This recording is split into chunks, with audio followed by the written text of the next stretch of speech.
নাভির নিচে প্যান্ট পরা থাকলে কি নামাজ হবে? নিজেকে কবিরা গুনাহ থেকে বাঁচানোর সর্বোত্তম উপায় কি? খাবারের পর প্লেট ধুয়ে খাওয়া সুন্নত, একথা কি সঠিক?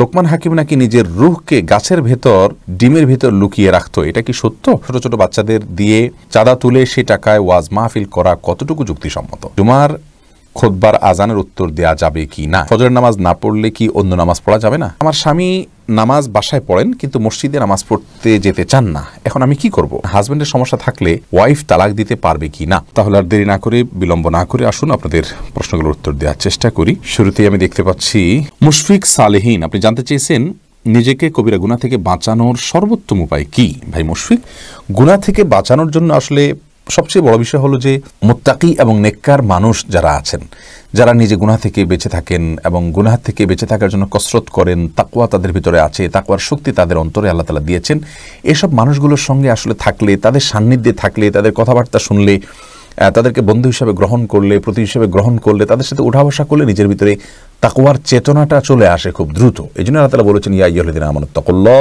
ওয়া কুনু মাআস সাদিকিন, হে ঈমানদার তোমরা আল্লাহকে ভয় করো, তাকওয়া অবলম্বন করো।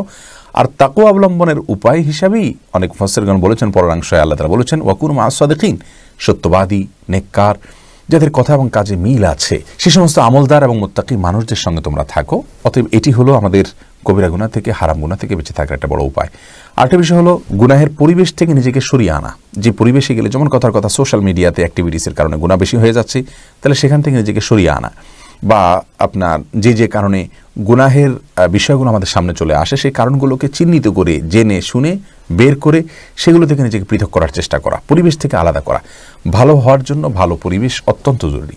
তৃতীয়ত, যেই গুনাহটি বেশি হয়ে থাকে আপনার, সেই গুনাহ সম্পর্কে আপনি কাউন্সেলিং নেন, ওই গুনাহ সম্পর্কে বক্তব্য শুনেন, ওইগুলো সম্পর্কে কোরআন হাদিসের রেফারেন্সগুলো পড়েন, এগুলোর লাভ ক্ষতিগুলো নিয়ে, ক্ষতিকর দিকগুলো নিয়ে আলোচনা শুনেন, করেন, পড়েন।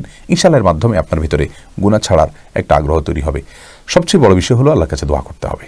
আল্লাহর কাছে দোয়া করতে হবে, আল্লাহুম্মা আতি নাফসি তাকওয়াহা ওয়া যাক্কিহা ওয়া আনতা খায়রু মান যাক্কাহা। যার অর্থ, হে আল্লাহ, আপনি আমার নফসকে, আমার প্রবৃত্তিকে আমাকে আপনি তাকওয়া দান করুন, আমি যেন আপনার তাকওয়া অন্তরে ধারণ করতে পারি, লালন করতে পারি, এবং আমার অন্তরকে আপনি পবিত্র করে দিন। আপনি সর্বোচ্চম অন্তরকে পবিত্র করনেওয়ালা, আপনি অন্তরকে একমাত্র পরিচ্ছন্ন এবং পবিত্র করতে পারেন। বিধায় সেই জায়গা থেকে আমরা ইনশাআল্লাহ দোয়া করব। এই কাজগুলো করলে আশা করা যায় আল্লাহ তাআলা আমাদেরকে কবিরা গুনাহ থেকে বেঁচে থাকার তৌফিক দান করবেন। এরপরে যে প্রশ্নটি আমি দেখতে পাচ্ছি, ভাই আব্দুল হাই, আপনি প্রশ্ন করেছেন খাবারের পর প্লেট ধুয়ে খাওয়া সুন্নত, একথা কি সঠিক? ভাই আব্দুল হাই, দেখুন, খাবারের পরে প্লেট এটি পরিষ্কার করে খাওয়া সুন্নাত, ধুয়ে খাওয়া সুন্নাহ এটি সঠিক কথা নয়। রাসূল করিম সাল্লাল্লাহু আলাইহি সাল্লামের খাবারের পরে প্লেটের অবস্থা কি থাকতো এই সম্পর্কে বর্ণনা করতে গিয়ে আমাদের আয়েশা রাদিয়াল্লাহু তাআলা আনহা বলেছেন যে অনেক লোক যদি খাবার খেতেন, সেক্ষেত্রে রাসূল আকরাম সাল্লাল্লাহু আলাইহি সাল্লামের প্লেটটাকে অন্য সমস্ত প্লেট থেকে আমি পৃথক করতে পারতাম, কারণ এত পরিষ্কার করে তিনি খাবার খেতেন যে এত বেশি পরিষ্কার অন্য কেউ করে খেতে পারতেন না। এই হাদিস থেকে বোঝা গেল যে খাবারের সময় ওইটাকে মুছে পরিষ্কার করে খাওয়াটা এটি রাসূল আকরাম সাল্লাল্লাহু আলাইহি ওয়াসাল্লামের সুন্নাহ। আমাদের আয়েশা রাদিয়াল্লাহু তাআলার কথা থেকে সেটিই বোঝা যাচ্ছে। বিধায় খাবারের পরে প্লেট ধুয়ে সে পানি খাওয়া সুন্নাহ, এই কথাটি সঠিক নয়। এরপরে ফারুক হোসেন, আপনি জানতে চেয়েছেন লোকমান হাকিম নাকি নিজের রুহকে গাছের ভেতর ডিমের ভেতর লুকিয়ে রাখতো, এটা কি সত্য? ভাই ফারুক হোসেন, এটি মন গড়া এবং ভিত্তিহীন কথা। লোকমান হাকিমের এরকম কোনো ব্যাপার, অর্থাৎ তিনি তার রুহকে গাছের ভিতরে বা কোনো কিছুতে লুকিয়ে রাখতেন, কেউ নিজের রুহকে নিজের কন্ট্রোলে আপনার কোনো কিছুর মধ্যে লুকিয়ে রাখতে পারে, এমনটি কিন্তু সঠিক কথা নয়। রাসূল আকরাম সাল্লাল্লাহু আলাইহি ওয়াসাল্লাম এর কোনো হাদিস থেকে এরকম কোনো কথা প্রমাণিত নয়। বরং রূহ সম্পর্কে আল্লাহ তাআলা কোরআনে কারীমে যে ধারণা আমাদেরকে দিয়েছেন, তা হলো কুলির রূহ মিন আমরি রব্বি, এটা আল্লাহ রাব্বুল একটা অর্ডার। আল্লাহর অর্ডারকে এখানে সেখানে ঢুকাতে পারে, এটি কোনো মানুষের জন্য প্রযোজ্য বিষয় নয়। আপনি মেহেদী হাসান সজল জানতে চেয়েছেন ছোট ছোট বাচ্চাদের দিয়ে চাঁদা তুলে সে টাকায় ওয়াজ মাহফিল করা কতটুকু যুক্তিসম্মত? ভাই মেহেদী হাসান সজল খুবই গুরুত্বপূর্ণ একটি প্রশ্ন করেছেন। আমাদের দেশে আজকাল ওয়াজ মাহফিলের জন্য, বিভিন্ন মসজিদ নির্মাণের জন্য যে ছোট ছোট বাচ্চাদেরকে রাস্তায় দাঁড় করিয়ে দেওয়া হয়, তারা মানুষ থেকে চাঁদা তুলে নেয়, এই কাজটি আসলে অনুচিত একটি কাজ। এটিকে আমরা হারাম বলতে পারবো না, কারণ এখানে কোনো সরাসরি কোনো অন্যায় করা হচ্ছে না, কোরআন হাদিসের কোনো আয়াত সরাসরি লঙ্ঘন হয়েছে এমনটি নয়, কিন্তু এটি ইসলামকে একরকম অপমান করা। আলহামদুলিল্লাহ, বাংলাদেশের যে প্রেক্ষাপট, তাতে কোরআন এবং হাদিসের আলোকে আলোচনা, ওয়াজ মাহফিল হচ্ছে। ওয়াজ মাহফিল করবার প্রয়োজনে রাস্তায় বাচ্চাদেরকে দাঁড় করিয়ে গাড়ি ঘোড়া থামিয়ে সেখানে চাঁদা তোলা, এটি অসুন্দর উপায়। তাছাড়া এখানে অনেক অসৎ উপায় কোনো কোনো ক্ষেত্রে অবলম্বন হয়, যেখানে অসৎ অবলম্বন করা হয় সেক্ষেত্রে তো এটি জায়েজই হবে না। যেমন কথার কথা, সেটা অনেক সময় কন্ট্রাক্টে দিয়ে দেওয়া হয়, আমরা শুনতে পাই। তো এরকম দিলে সেটি তো জায়েজ হওয়ার কোনো কারণ থাকতে পারে না। আর সে সাথে ইসলামকে এমনভাবে উপস্থাপন করা উচিত না যা ইসলামের জন্য অবমাননাকর, ইসলামের জন্য অসম্মানকর। বরং এই ছোট ছোট বাচ্চা যাদেরকে আমরা দিয়ে রাস্তায় টাকা পয়সা তুলছি, এই কাজটি না করে বরং বিশিষ্ট ব্যক্তিদেরকে বিশেষভাবে তাদেরকে দিনের জন্য খরচ করার জন্য উৎসাহিত করা যেতে পারে। আর তাছাড়া রাস্তায় বা মানুষকে থামিয়ে টাকা উত্তোলন করা, এটি মানুষকে ডিস্টার্বও করা, অনেক সময় লজ্জায় ফেলে দেওয়া, এসব কারণে এই কাজটি আসলে গর্হিত কাজ। যারা এই কাজগুলো করছেন, যে সমস্ত মসজিদ মাদ্রাসার কমিটিতে যারা আছেন বা আলেম ওলামা যারা আছেন, তাদের দায়িত্ব হলো এই বিষয়ে খুব সাবধান হওয়া, ইসলামকে অপমানের মুখোমুখি না করা, মানুষের ডিস্টার্বের কারণ না হওয়া। ইসলামের এতটা ঠেকা পড়েনি যে এই কাজ না করলে ইসলাম টিকবে না, এরকম কোনো বিষয় কিন্তু নয়।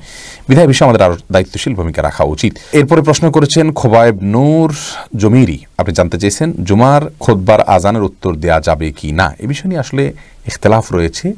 খুতবার আগে যে আজান আছে সেটা আমরা উত্তর দেব কি দিব না। অনেক উলামা ইকরাম বলেছেন আমরা চুপ থাকবো, এটার উত্তর দেব না। তার কারণ হলো রাসূল আকরাম সাল্লাল্লাহু আলাইহি ওয়াসাল্লাম আমাদেরকে বলেছেন ইদা খারাজাল ইমাম ফালা সলাতা ওয়ালা কালামা, যখন ইমাম বের হবেন খুতবা দেওয়ার জন্য তখন কোনো সলাত বা কোনো কালাম চলবে না। এ হাদিস নিয়ে অনেক কথা আছে, অনেক আলোচনা আছে। শুধু এটুকু বলবো যে ইমাম বের হলে আর কথাবার্তা বলা যায় না। সেই জায়গা থেকে খুতবার আজান যেহেতু ইমাম বের হওয়ার পরে দেওয়া হয়, ইমাম মিম্বরে বসার পরে দেওয়া হয়, অতএব এখানে জবাব না দিয়ে বরং চুপচাপ নীরবতা অবলম্বন করতে হবে।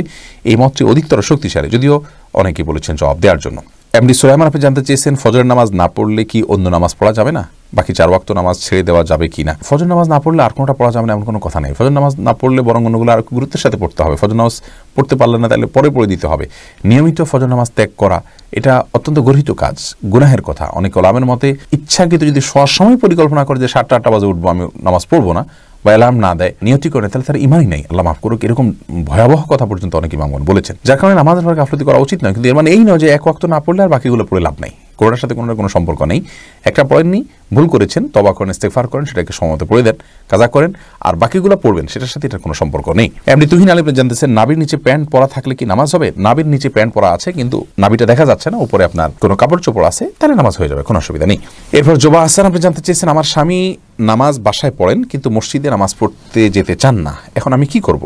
আপনি তাকে বোঝাবেন, আপনার জায়গা থেকে আপনি তাকে নসিহত করবেন, আল্লাহর ভয় দেখাবেন, ভালোবাসা দিয়ে, স্নেহ দিয়ে, মমতা দিয়ে, বিভিন্নভাবে অভিমান করে আপনি তাকে বোঝাবেন, অন্যদেরকে দিয়ে বোঝাবেন। এরপরে যদি তিনি না করেন এর দায় আপনাকে বহন করতে হবে না ইনশাআল্লাহ। এরপরে যে প্রশ্নটা আমি দেখতে পাচ্ছি জুয়েল হাসান আপনি জানতে চাইছেন হাজবেন্ডের সমস্যা থাকলে ওয়াইফ তালাক দিতে পারবে কি না। এখানে যদি আপনি সমস্যা বলতে সেক্সুয়াল সমস্যার কথা বলেন, অর্থাৎ ত্রুটি আছে এরকমটি হয়, তাহলে সেক্ষেত্রে স্ত্রী অবশ্যই বিচ্ছেদের উদ্যোগ নিতে পারেন। স্ত্রী নিজে স্বামীকে তালাক দিয়েছি বা আমি এই জন্য তোমাকে তালাক দিলাম এরকম বলে তালাক হবে না। তালাক হওয়ার জন্য যে প্রসিডিউর আছে এটা অবলম্বন করতে হবে। যদি কাবিননামার ফর্ম ফিল আপ হয়ে থাকে, সিগনেচার করে থাকে স্বামী স্ত্রী উভয়, তাহলে 18 নম্বর কলামে লেখা আছে স্ত্রীর যদি জৈবিক অধিকার আদায় না করেন স্বামী, বা স্ত্রীর বিশেষ কিছু অধিকার যদি আদায় না করেন, তাহলে সেক্ষেত্রে স্ত্রী নিজের প্রতি নিজে তালাক গ্রহণ করতে পারেন, এটাকে অর্পিত তালাক বলে। তো সেটাকে তিনি প্রয়োগ করতে পারেন, অথবা আদালতের মাধ্যমে তিনি অবশ্যই বিচ্ছিন্নতার পথে হাঁটতে পারেন। তবে যদি সেটি নিরাময়যোগ্য হয় অবশ্যই সেই চেষ্টাটা আগে করা উচিত।